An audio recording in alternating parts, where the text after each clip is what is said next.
afternoon, we are Team R and today we are presenting you our report with a buy recommendation of Deskimir company shares. Today we are concentrating on business description, competitive positioning, industry overview, corporate governance, financial analysis, valuation and risks. As of the midday of the 28th of December 2017, the upside was equal to 23% with a target price of 118.6 rubles. The company includes two brands, Deskimir, that is engaged in retail of goods for children, and ELC, Toys for Children as Early Development, are sold in this company. Deskimir company is the largest in non-food retail in Russia in terms of the number of stores, revenue, market share. The range of goods includes up to 30,000 SKUs, goods for newborns, fashion goods and toys account for approximately 90% of the revenue.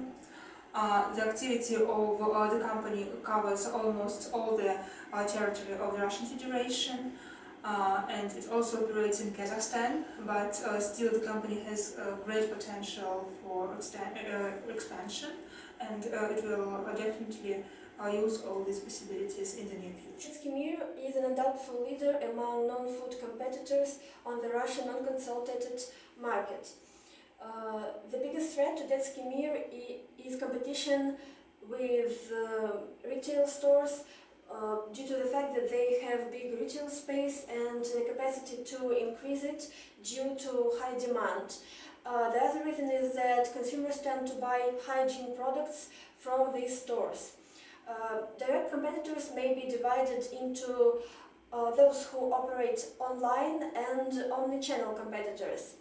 The revenue of each of these companies is much lower than that of Deskimir. Korablik is the strongest competitor with its 247 stores all over Russia, and now it is the second largest e-commerce company on the market. Dochki is a big threat to Deskimir as well with its aggressive expanding strategy, and after buying Eski.ru, it now potentially has the biggest share of online sales. Among online competitors, we may mention Eski.ru and Akusherstvo.ru, which is the fourth largest e-commerce company on the market.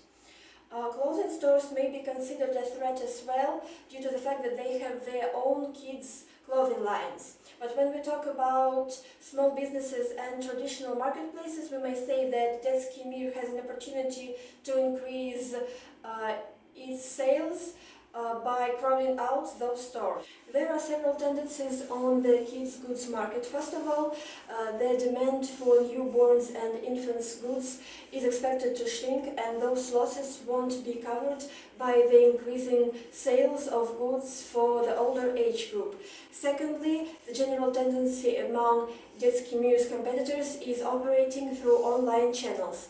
The characteristics of the market are as follows. The market is hardly influenced by crisis, and the advantage is that economic cycles do not have a significant impact on business due to the fact that its goods are considered to be the goods of the first necessity. And now corporate governance, in general, it has a good effect on our estimates. For example, the impact of Vladimir Chirakhov, the company's CEO, and its highly experienced management team, then its quite generous dividend policy with a dividend payout of at least 50% of IFRS profit.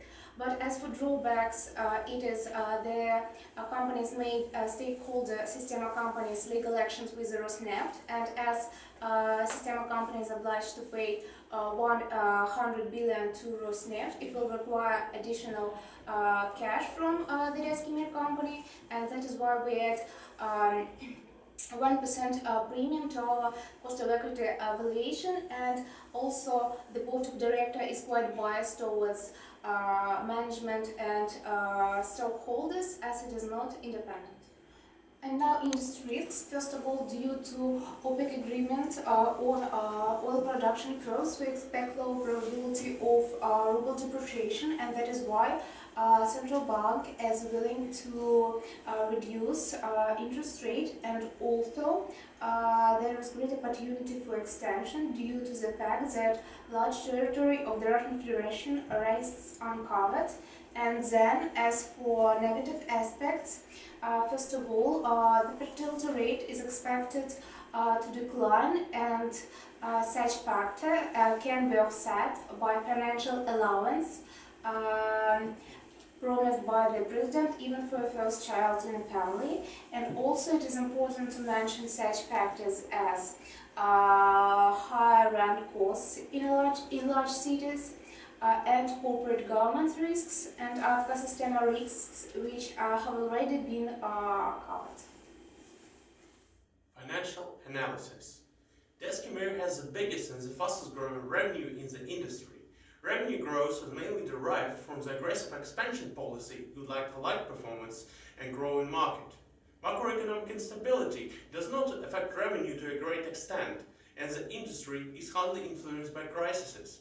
However, we forecast slower growth of revenue for the projected period, as we expect decreasing birth rate to slacken market growth and competition from big hypermarkets and other omni-channel retailers to become more intense. Deskimir aims at increasing the EBITDA margin by offering lower customer prices, improving collaboration with providers, and cutting SG&A expenses. However, despite Deskimir's decrease cost of goods sold, losses from offering more affordable prices are hardly covered. That is why the company has shrinking gross margin, and we conservatively forecast that it will continue to decline in the near future. As for EBITDA margin, the company managed to increase it to 10.3% in 2016, and we forecast that it will continue to grow over the next 2 years. But after that we expect decline due to high competition, bad demographic situation, and possible greater rent costs in big cities. However, EBITDA margin as well as gross margin will decrease slightly, as Deskimir has potential to increase its market share by crowding out small competitors. Deskimir implements asset-light business models, that is why CapEx is relatively low. We forecast that CapEx will stay stable in the near future, and that the company will keep its asset-light business model, which will help to generate greater free cash flows in future. Also, the company has conservative financial policy, and its leverage was 1.4 at the end of September 2017. However, due to IFK Systems' large payment obligation, leverage might increase. We estimate Deskimir's target price on the basis of DCF model in rubles, using the conservative 5-year period in our analysis. We resort to the following assumptions. Firstly, the inflation rate will be equal to the target inflation of the Bank of Russia. Secondly, we expect lower natality rate.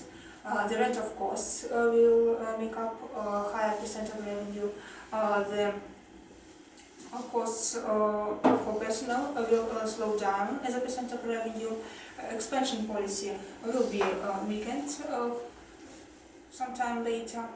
Then we expect a slight fall in EBITDA margin and insignificant fall in depreciation and amortization. We calculated WACC, and it is equal to 14%. The equity structure is 70% of equity to 30% of debt. The cost of equity is equal to 17%, including 1% of corporate governance risk premium for Systema dispute, and the cost of debt is equal to 7.5%. The terminal growth rate is equal in our analysis to 44%, because we consider that it is a long-term growth of this retail market.